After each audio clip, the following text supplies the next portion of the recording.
Good afternoon, my friends. Welcome to my Ed Talks. This week we're continuing with the subject from Morning Circle. Women's history is still going on. This will be the last Ed Talks that covers this subject, but today we're covering two people. We're covering Molly Williams and Angela Zhang.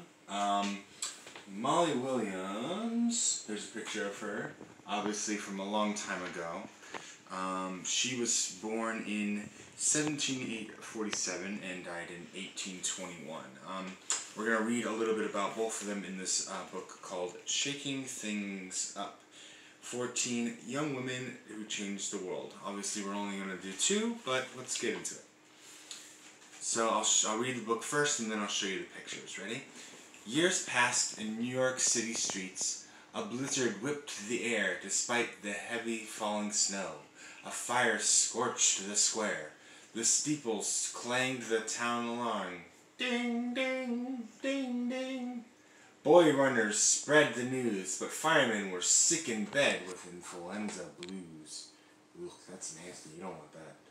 A local servant knew the drill. She'd seen what must be done. She hauled the pumper truck by hand, adept as anyone. In raging flames and choking smoke, brave Molly took the heat. With hose and axe, she met the blaze to save the house and street. The fire ladies gave her praise, respect where it was due, dubbed her volunteer number 11 a member of the crew. She glowed with pride, a pioneer. She blazed the path, it's true. Yet women weren't hired here till 1982. There's a picture of her pulling along. This is actually, I have a picture of this here. It's called a hand tub. And what would happen is these two men in the back would, some people in the front, or in this case, our good old friend Molly here, would pull this cart.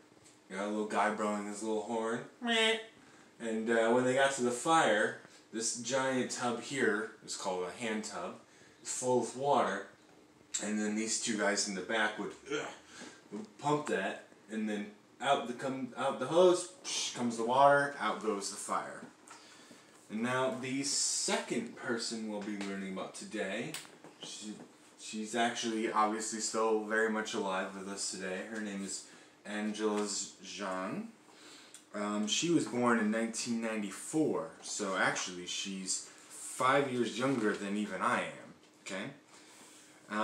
She actually went to meet Barack Obama and present her findings on a potential cure for cancer. Okay, she was doing scientific research on adult level when she was only 14 years old. So we're going to read a little bit about hers now as well. Science, my friend, I grew up with you. When I was 5, you were a Harry Potter potion kid. I'd break flowers and leaves to mix in beakers with colored powders. When I was 7, you were my dad's questions. Why is a manhole cover round? Why do we see rainbows after it rains? I don't know, wasn't an answer. He taught me to break questions down, to chip it away at the black boxes of life. When I was 14, I needed a lab and tools my high school did not have. I wrote to college professors, whittling all at a wall of no, no, no. So when she was 14, like I said, she was applying to colleges to do her work.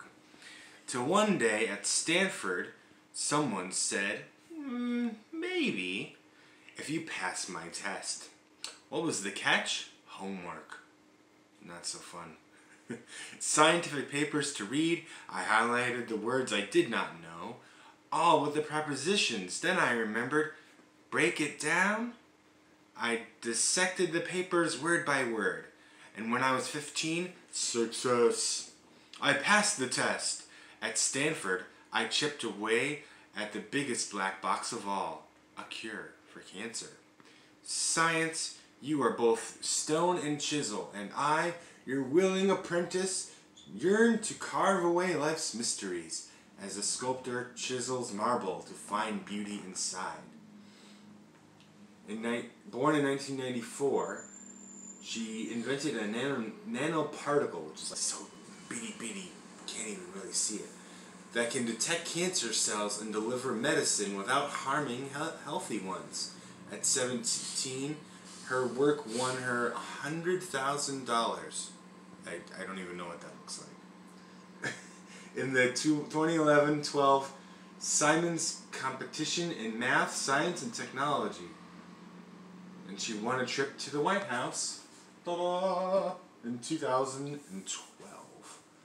So, my friends, some things to think about, okay? The first question up here, what were some of the things that these women had in common? Take a minute, think about it.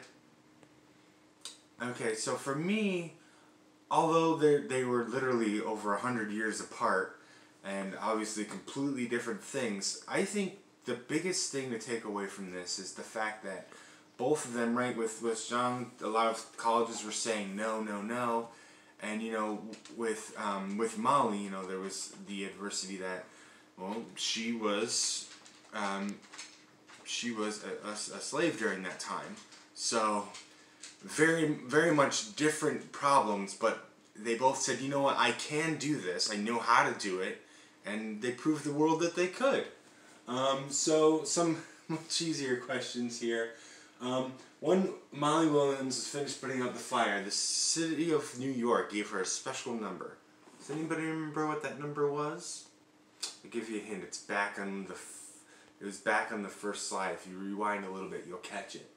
And then the last one, what was it that Angela Zhang was trying to cure? If you guys have your answers, you can discuss it with mommies, daddies, caregivers, whoever's there with you today. And just for your parents and at home, these links that I'll share in the PDF. The first one up top it's like 4 minutes. It's actually an interview with Angela Zhang. She talks a little bit about her life in high school, and then it talks about her work. And then the second one, it's a bit longer. It starts at the 15-second mark. It talks about Molly Williams first, and then it gives a brief history of a women firefighters in general. Thank you for coming to my Ed Talks. Bye-bye!